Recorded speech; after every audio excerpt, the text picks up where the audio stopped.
show. Today I've got Matthew and Markham Richard with me. How's everyone doing? Very well, thank you. Yes, good, thanks. Good, Lovely. thanks. Hopefully not too bad after reading today's headlines. So today we're talking about the ICJ again. And for people who haven't been keeping up with this, you might think we're going to be talking about South Africa's case, but actually, no, we're not. We're talking about a new case which is being put before the ICJ, this time by Nicaragua against Germany.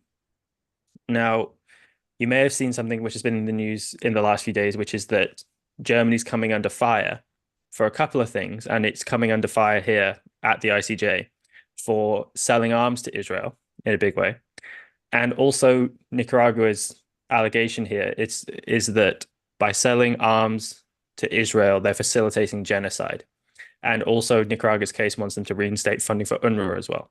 I guess the implication being that by not funding UNRWA, they're facilitating genocide also. So this is a very similar case that we're seeing against Israel, but this time we're seeing it brought against just one of Israel's allies who's reasonably strong in their support of Israel. So Matthew, I'll come to you first, just as our lawyer in the room. What did you make of this when you heard about it? Well, I've only just read all about it this afternoon, I have to say. I mean, clearly they're trying to build on the case that South Africa were trying to make a couple of months ago. It just seems like it's this complete sort of pile on against Israel and their allies somehow. I mean, Germany, as far as I understand it, haven't put their response in yet. That's not due until tomorrow, as far as I understood it. But the don't want to go off on a tangent, but the first ruling in the South Africa case, as far as I'm concerned, is still being sort of misreported. There's this whole notion that they somehow found that there's, quote, a plausible case that Israel are committing genocide, which isn't what they said at all. The reference to a plausible case was to a very technical legal issue about whether the Palestinian people even have rights which are capable of being defended under the Genocide Convention in the first place. The finding was that there's a plausible case that they can, but that's sort of 698 steps away from finding that Israel are plausibly committing genocide. I mean, it'll be interesting to see what Germany come out with tomorrow in their response, but I think this is probably going to be another one of those things that gets completely misreported in the media, quite frankly. And Markham Richard, what did you think? Yeah, it's a case of the chickens coming home to roost in this totally upside down morality that we've been fostering for the last 20 years, really. When a corrupt country like South Africa and a total dictatorship like Nicaragua can actually afford to set the agenda on the international stage. Here we're talking about Nicaragua. Its president, Daniel Ortega, has been in power since 2007. And of course, during his period in power, he's taken over more and more the institution. Effectively now is a pure old-fashioned dictator, typical Central American dictator. And then, of course, because he's corrupted, his government's corrupted, his country's corrupted, what happens? Some other countries, through the UN probably, has put pressure on it and has effectively pushed them to come up with this ridiculous case against Germany, to suggest that Israel or somebody helping Israel is facilitating genocide is one of the most disgusting accusations you can levy against Israel. Genocide as a concept was invented after the Holocaust in 1948, I think, by the UN. They invented the term to make sure something like what happened to the Jews during the Second World War wouldn't happen ever again. And now we're in the situation where any monkey on the planet can actually take the the term and twist it around and accuse the victim of genocide, the proper genocide, to be committing genocide on somebody who's been actually attacking them since 1948, from the very date when the idea of genocide was put into law. This is just mind-boggling, really. Yeah, it seems that any signatory to the Genocide Convention can bring another signatory to the court. And that means that the 150 or so countries that are signatories to it, all of those that need to, avoid attention back home or to put themselves in the current moral light, or to act as a proxy for other countries in return for funding from whether it's Russia or Iran or whatever, who are often keen to have these third parties do their dirty work for them.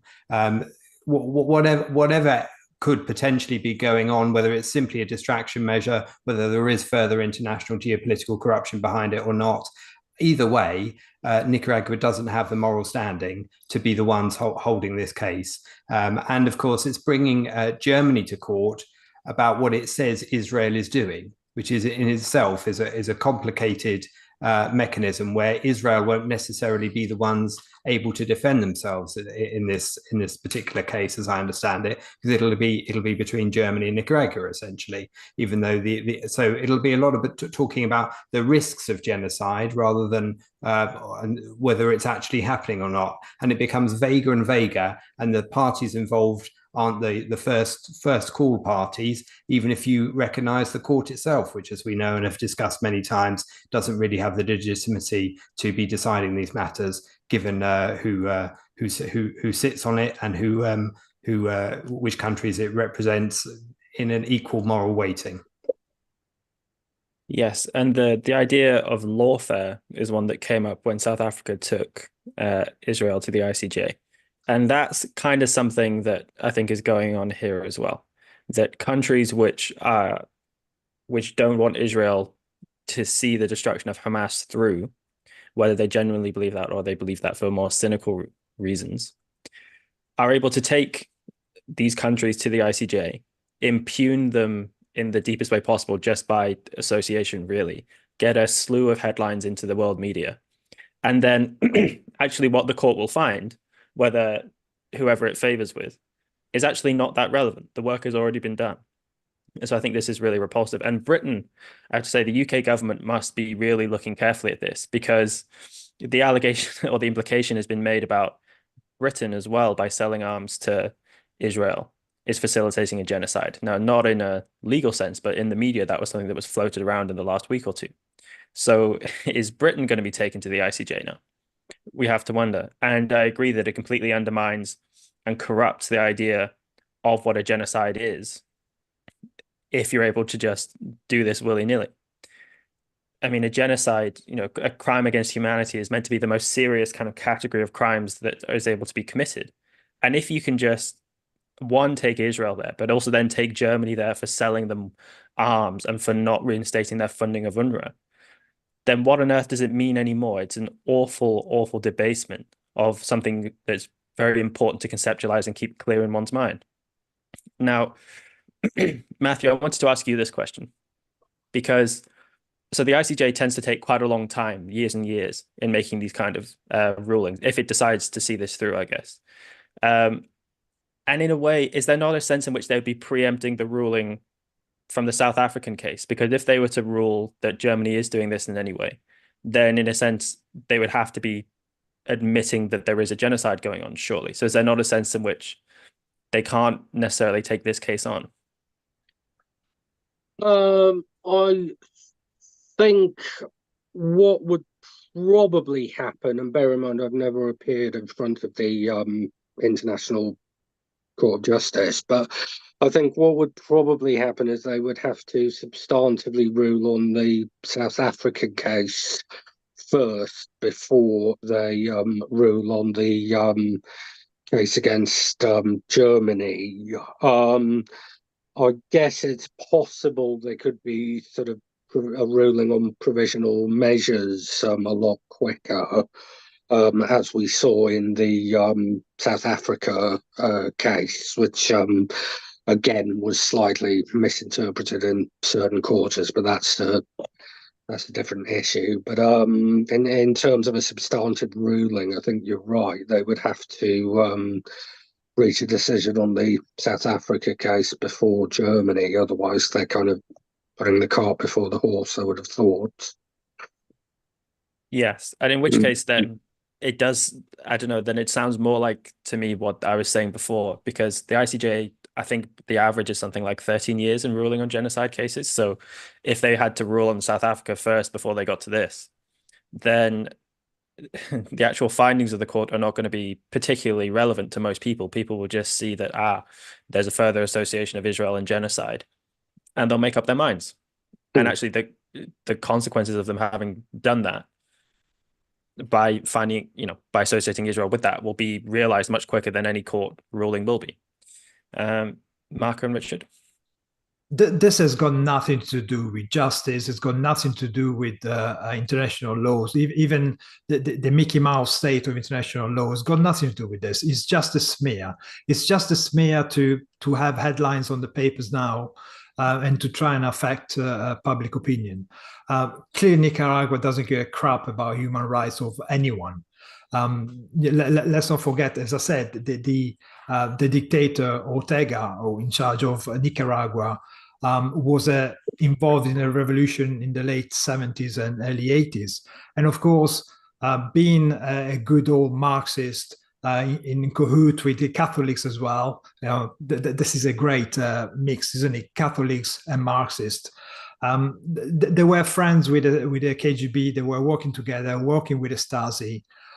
So I wouldn't be surprised if they were actually asked by Russia to cause a bit of chaos at international stage, just to create smear and headlines, because these cases will take years and years and years before they even get to any conclusion or the possibility to any conclusion. The important thing is that by starting these Mickey Mouse tribunals, you create. You get them to produce additional provision things, which is effectively legal instruments which are used against Israel. For example, the one that the South African managed to get about forcing Israel to do some reporting about their activities and avoiding genocidal act, like Israel would even contemplate getting down this route. This is just absolutely ridiculous. And not only the concept of genocide is thrashed, but accusing Germany, a country which committed genocide in the 30s and 40s, to be aiding genocide now is just inhumane, really. It's so incredibly evil. How can you tell Germany is not aware of its past and it's not been trying to to make amends for it? And I'm no friend of either political party in Germany, certainly not of the Social Democrats in charge right now. But I feel for them. Being accused of such a disgraceful thing is just pure evil. I think there is. So sorry, go on. No, go on. Go ahead, Matthew. I was just going to say that there is something that sort of particularly stands out about the fact that they're accusing Germany of all countries, because, the German people are, as you say, they're very acutely aware of what went on in their country and under the Nazi regime. And in that context, sort of suggesting that they're supporting genocide now, it's just... Yeah. I mean, if you ever visit Berlin, there are so many memorials to the Holocaust. It's so clearly very highly prevalent within the German mind to remind people of that.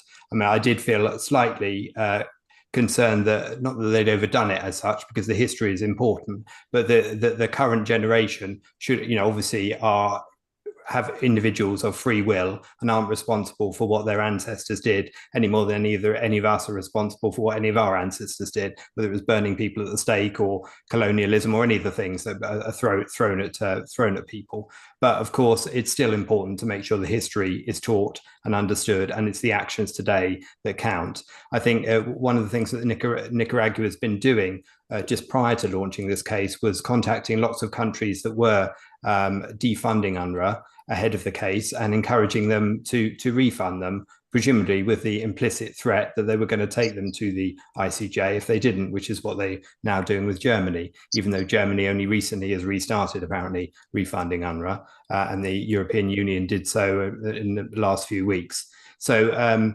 it's particularly galling when you know anything of the history of Nicaragua and of the Sandinista revolution and all that. I actually visited Nicaragua in the mid-90s when it's the only country I've ever been to where, apart from me and the group of 2 or 3 friends I was with, we were the only tourists we saw the entire time we were there. And when we it arrived in Managua, in the capital, the very first thing we saw entering Managua was a giant statue of a Sandinista revolutionary holding a Kalashnikov pointed at the sky with the caption written underneath, "Only the workers and the true countrymen fight to the death." That was your welcome to Nicaragua sign. Clearly the Marxism, the authoritarianism, the dictatorship is as alive and well, and they've recently been criticized by the UN itself for suppressing opponents in elections in recent years, and for making sure that people weren't able to vote and suppressing organizations that were against the government. So clearly it's by no means a bastion of freedom or of the right way to run their own country. So the sheer hypocrisy involved is legion. Yes, I agree that it's by no means an accident that this is coming against Germany, just in the same way that it's no accident that genocide is what's brought up in connection to Israel, because it's a way that you can dig your thumb into the wound and twist it to make sure it really stings.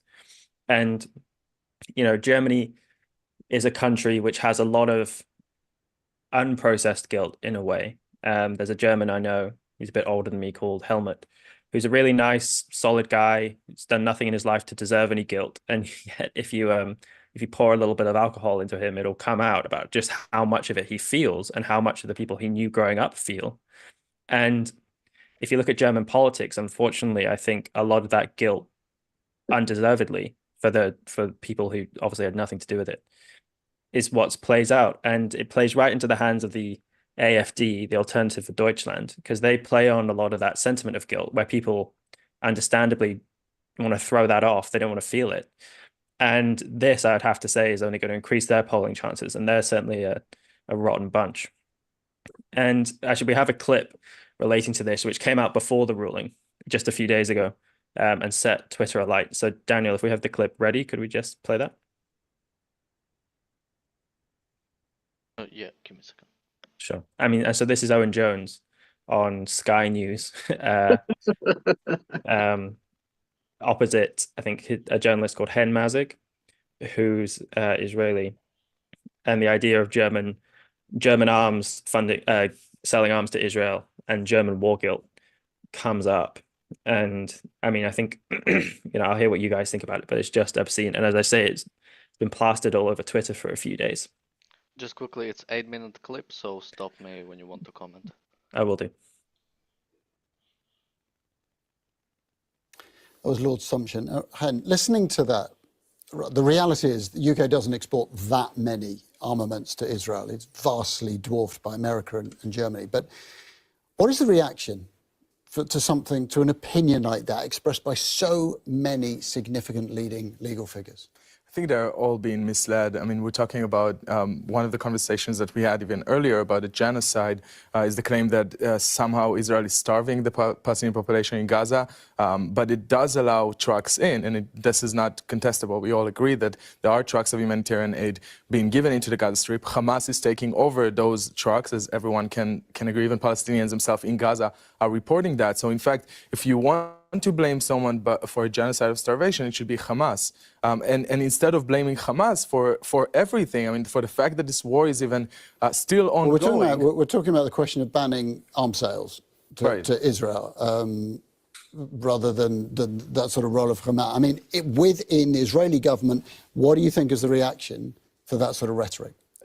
It's insignificant. It's less than 1% of our arms. But at the end of the day, Israel has invested millions, billions of dollars in creating Iron Dome, in creating bomb shelters, in protecting its civilians. The arms that are used today in Gaza are supposed to protect Israeli civilians. That's what they've been doing since October 6th. And also in the West Bank, if we're looking at the military operation in the West Bank, it's all meant, they followed 500 terrorist operations in the last year alone.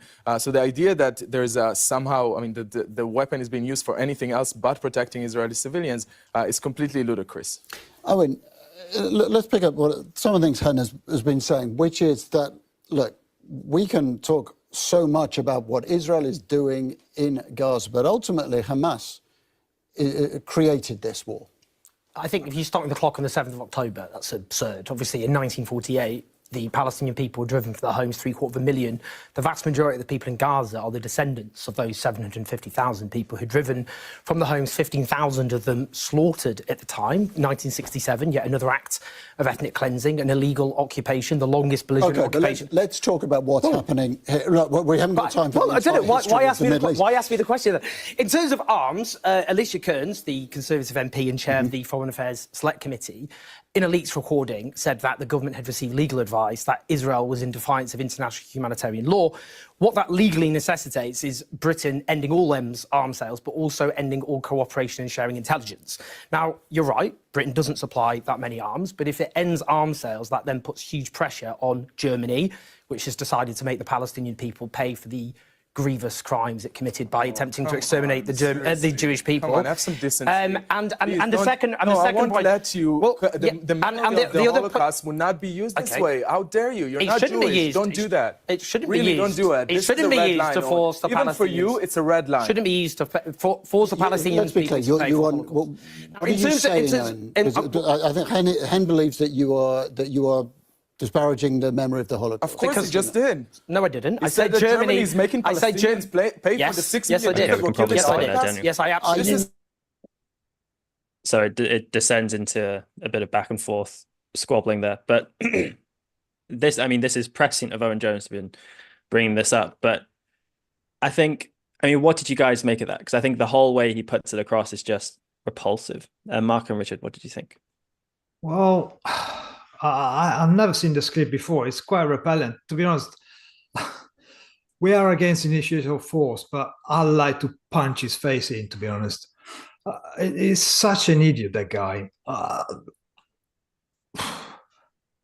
find it hard to describe how stupid you must be to say something like that.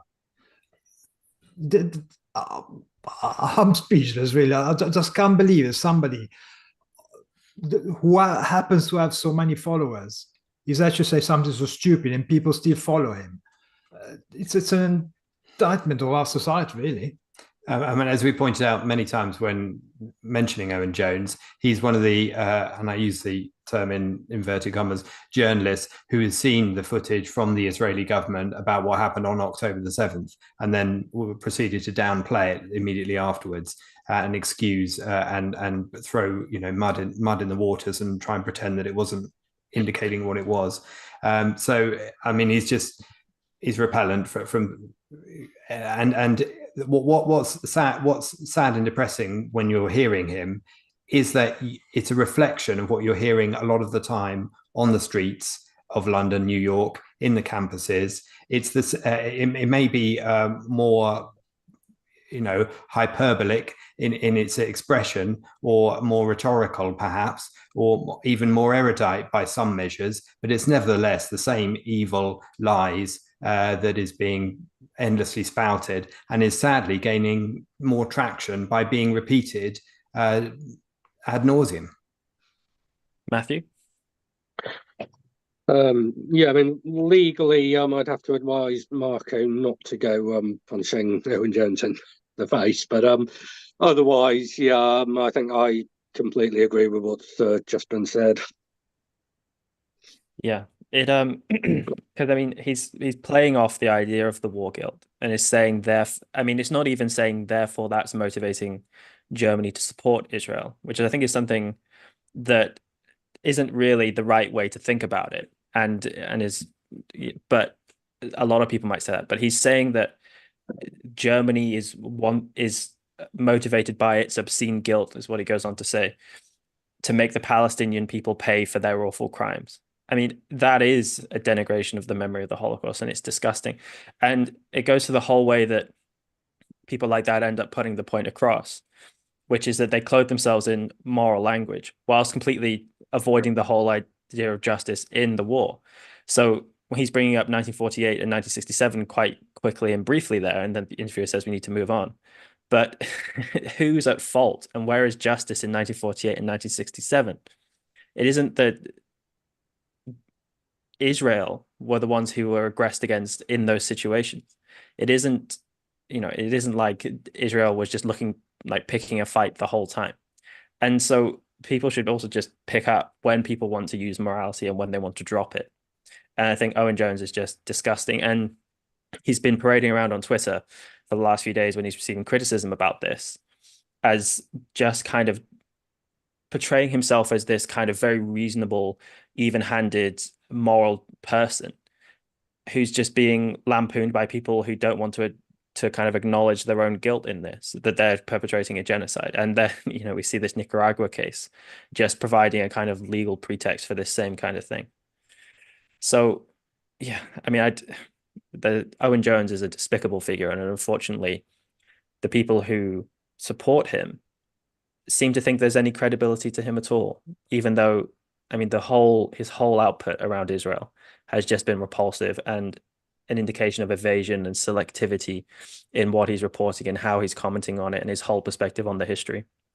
So, and of course, he's the ultimate collectivist as well. So he's always using, a collective blaming, whilst being out of this other corner of his mouth, criticizing people for doing exactly that. So it's really rather disgusting to see. And I think one of the things you're seeing here is not just when it comes to arms sales, it's the same as war.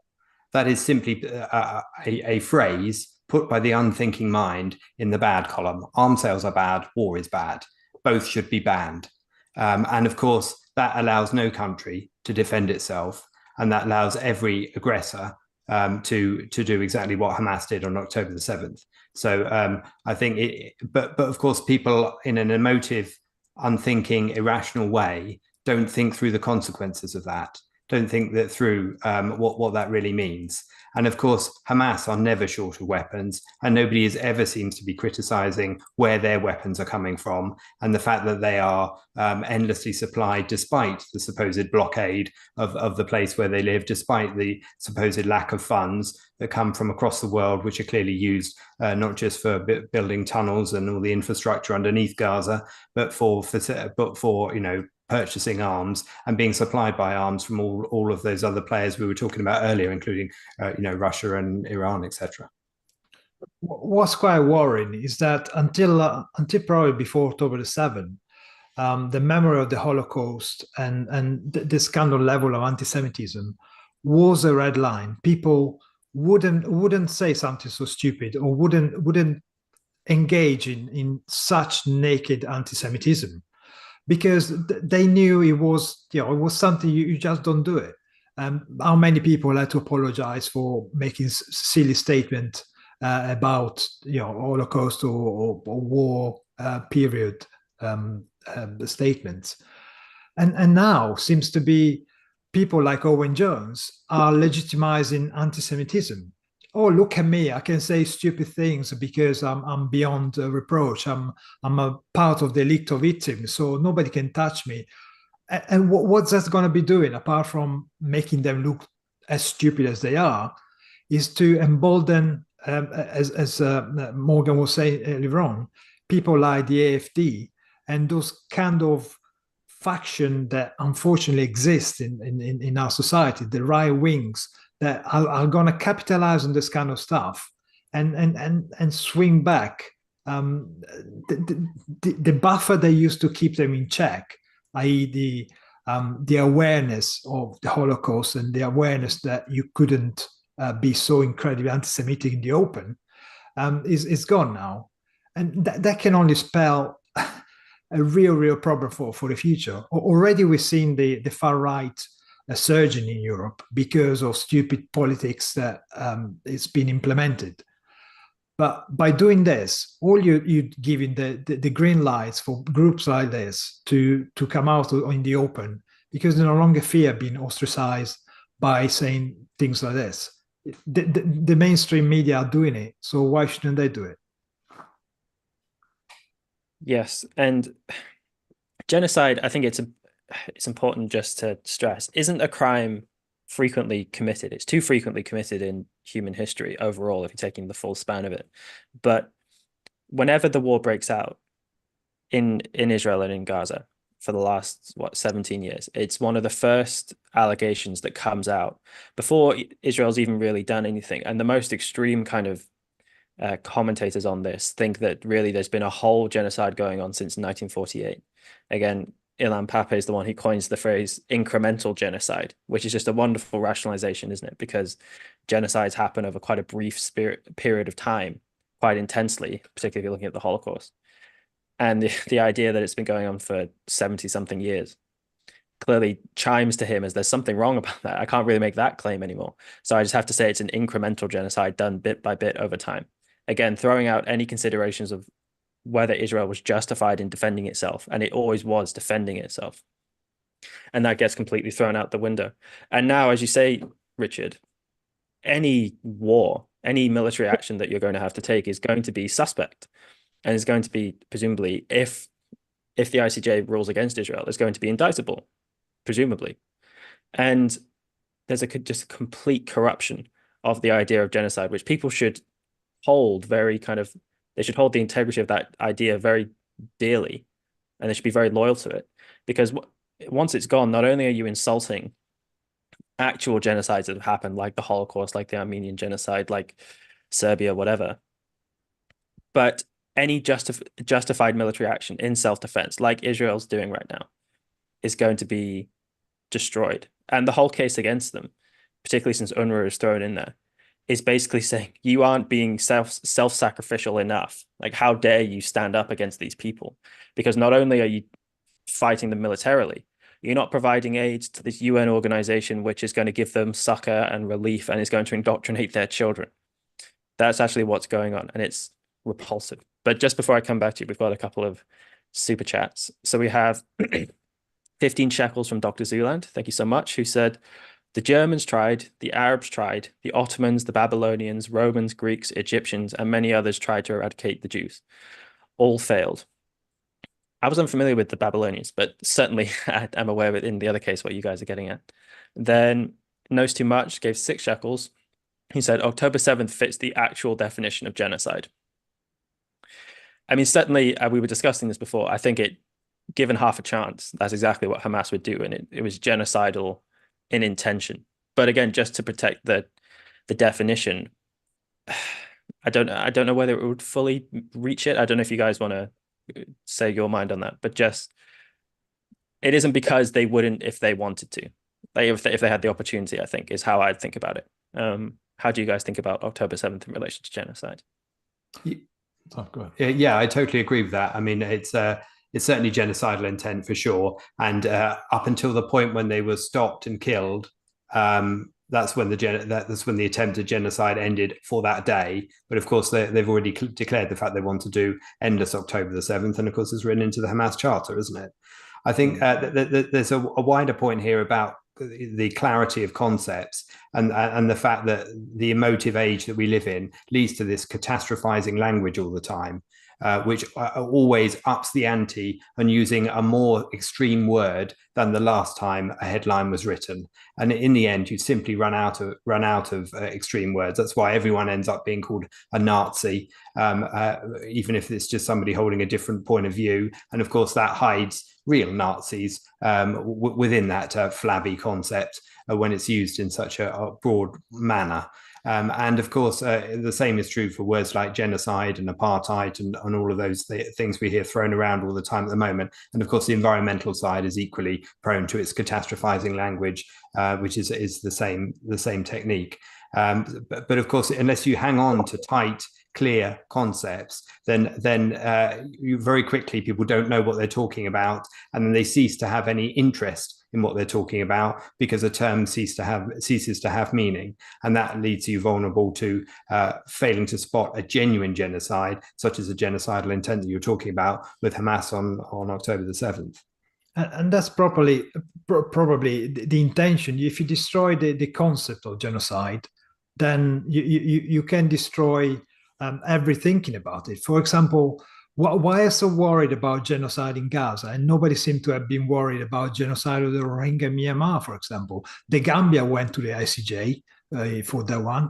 What about the genocide of the Uyghur in China? China is involved, so nobody cares about that particular genocide, which happened to be a proper genocide.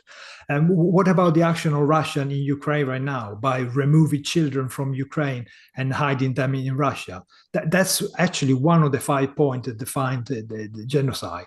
But nobody's talking about it because it's Russia and it's Putin.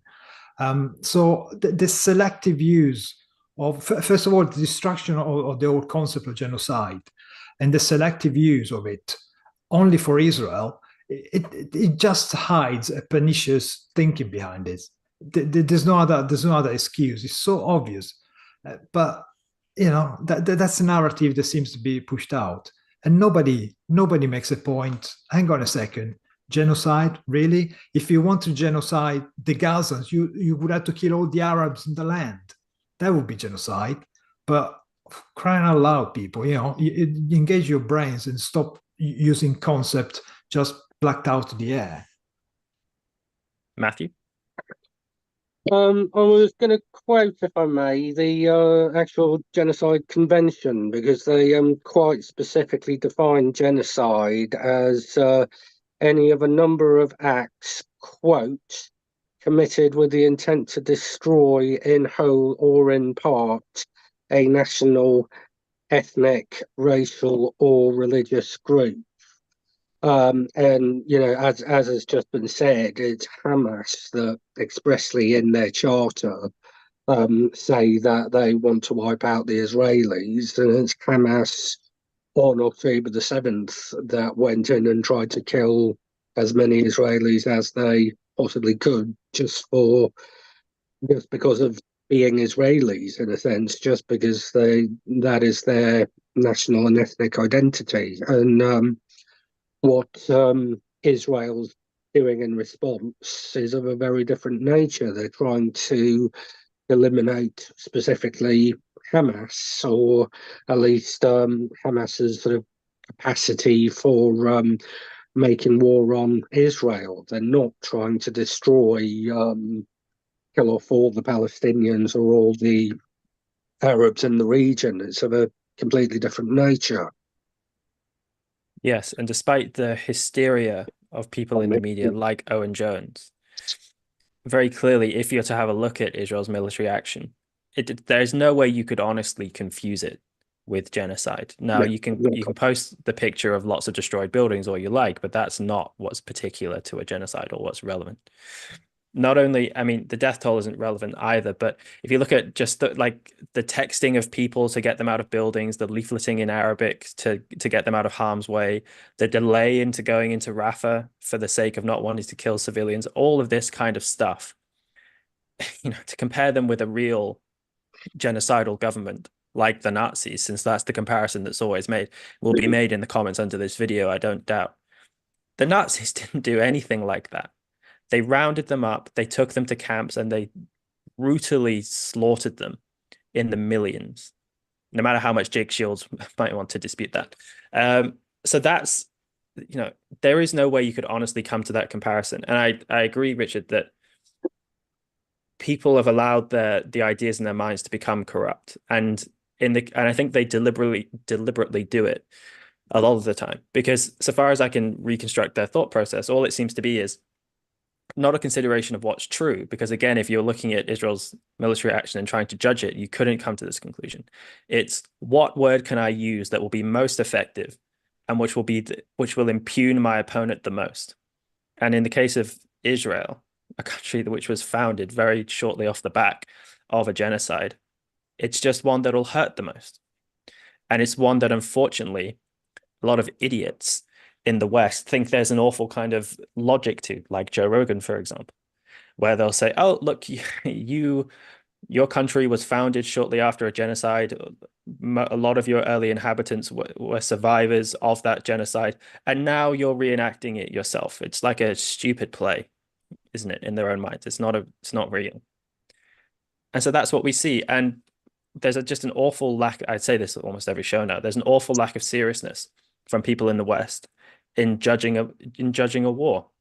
And again, by the same logic, no matter how unjust if you judge it to be unjust, the Iraq or Afghanistan war, why were they not a genocide? Why was World War II from the Allied side not a genocide? Awful lot of Germans died, and so on, right? So genocide is hollowed out of any meaning, just to meaning any killing by one country during a war. Basically, that's all it seems to mean now. Any other thoughts, guys? Mark or Richard?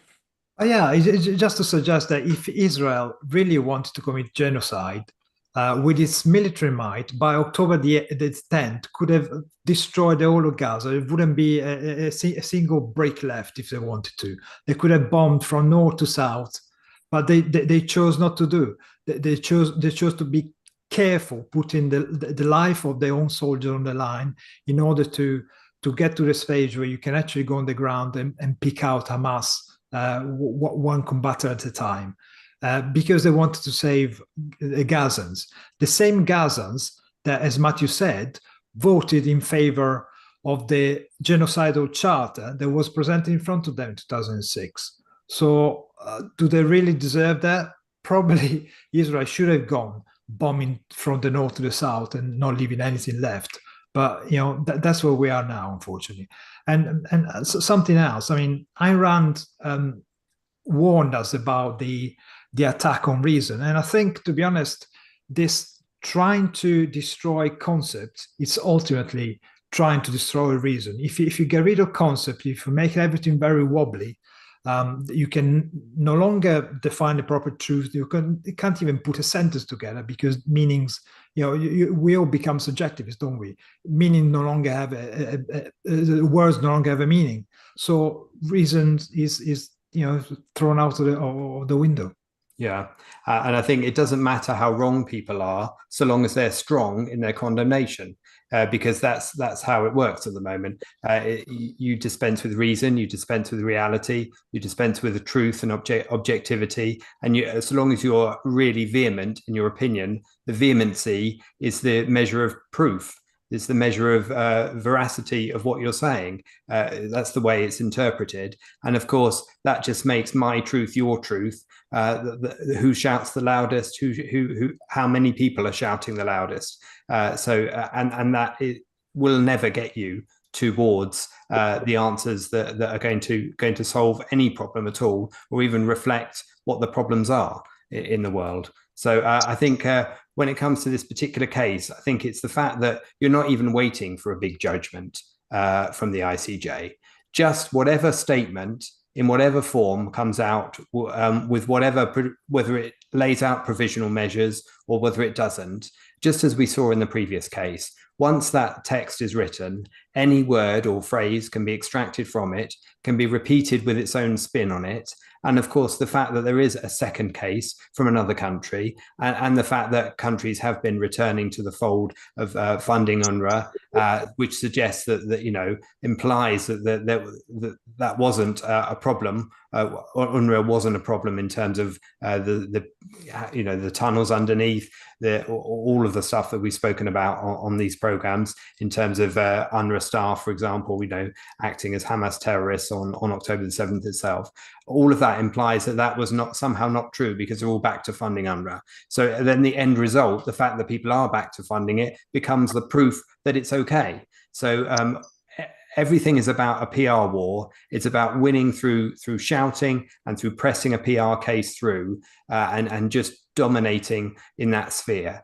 I wish it were less successful, but it's no surprise in the culture we're in, where people are unable to think critically, where people are unable to check their premises and to form a logical argument based on them. It's no surprise we're getting here and got to this point. But of course, the implications of that are dire for all of us, unless that can be corrected. Matthew? I think that's right. What Richard's just saying, completely, certainly in society at large, we seem to have completely obliterated any understanding of right and wrong and how to sort of properly or objectively judge the situation. And it seems to be a case of everyone's rallying to the Palestinian side, and Israel has to be wrong no matter what they do, no matter what steps they do take to try and preserve Palestinian life, avoid unnecessary deaths. When anything does happen, everyone sort of jumps on them as though they're Satan almost, and there's just no understanding of the deeper philosophical conflict going on, that in the sense that Israel are essentially westernized, and they're confronting an Islamic extremist culture that expressly is trying to destroy them. There's just all of that's completely lost in how people think about it, or don't think about it, if you like. Yes, and I agree, Marco, that Rand's important to bring in here, because people lack the perspective that she has about the importance of philosophical ideas and morality in motivating people's actions, particularly on the world stage and in history. Now, the philosophy or the morality that's affecting things here at a deep level is altruism, and it's affecting the Israeli side. It's affecting how much generosity they're showing to their destroyer time and time again since 1948. The pro-Palestinian side won't accept that that's what's going on, but actually, yes, it is. Just how much the Land for Peace, all this stuff is not motivated primarily by self-defense, it's a desire to be generous. Then looking at the ideas that are so that's affecting Israel on the one hand, but that's what's motivating people to use these corrupt ideas here. And it's what's motivating them to put all this moral weight down on Israel to stop them following it through. And that's why we're seeing these ICJ cases come around. And what people very too casually cast out of their mind, that who are going to be the victims of these cases and of that moral weight put down on Israel. On the one hand, it's going to be the Palestinians, because this, even if you're able to wrangle a ceasefire now, the conflict will just pause for a number of years, as it has done before, and it'll start up again. So there'll be further Palestinians killed, not just in Gaza, but in the West Bank, where under the Palestinian Authority. But it's going to be Israelis, not only further Israeli civilians who are going to be killed like they were on October 7th, or by rockets that managed to make it through the Iron Dome, but it's going to be the soldiers of the IDF, the victims in this war who nobody cares about and who nobody will speak up for in the West. And their lives are completely just thrown away without any consideration for people in the West, as if they don't matter. And in fact, their lives are, when they see the numbers of them being killed, I suspect actually a lot of people kind of feel like, yeah, they had it coming. They're the soldiers of the evil side that's committing genocide. Like, that's my best guess as to how those numbers figure to them, if they registered them at all.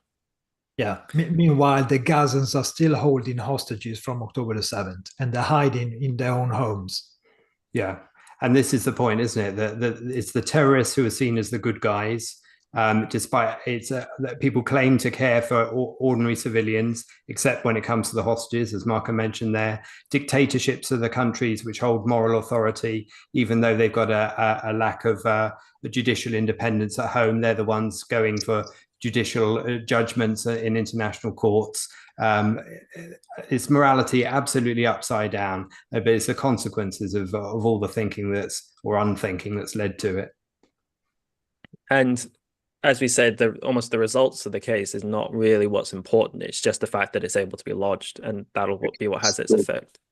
But Matthew, I wanted to ask, I know that we haven't seen Israel's response, and certainly there's not been any kind of initial response from the court yet.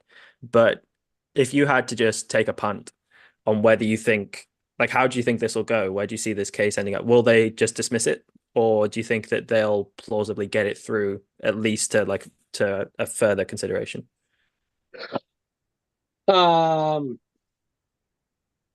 Honestly, I don't know. I mean, I've never dealt with sort of international court of justice cases, so I don't think I can really give a reasonable prediction on that. Okay, fair enough. But all right, guys, we'll wrap up just as we're in the last few minutes. Certainly, I think that people in Britain, we should gear up for when our own government is going to be taken in this way. Because as Owen Jones mentioned the interviewer mentioned in the video, although Britain is supplying fewer arms to Israel, the number is not what's relevant. Giving any arms is presumably contributing to the genocide, and withholding any money from UNRWA and all this kind of stuff, or the US giving any foreign aid to Israel is going to impugn them for genocide. So every Western nation, I guess, had better lawyer up, because the evil, despicable dictatorships of the world are going to take you to a court, which is a symbol, unfortunately, of morality and justice in many people's mind, and get to sneer across the aisle at you whilst accusing you of the worst things imaginable. Yeah, it's a good place to be, folks. But Richard, were you going to say something? Sorry. I was just going to say, and meanwhile, true injustice gets lost in the mix, doesn't it? Whilst all of these phony cases are being heard, all of the other things that go on, out of the limelight continue to go on, and all of the dictatorships around the world continue to escape the moral judgment which should be cast upon them. Indeed. But all right, everybody. This is a downer, I know. So go treat yourself this evening to do something enjoyable. And we'll see you guys all tomorrow back on the Daily Objective and the reality show. Bye-bye.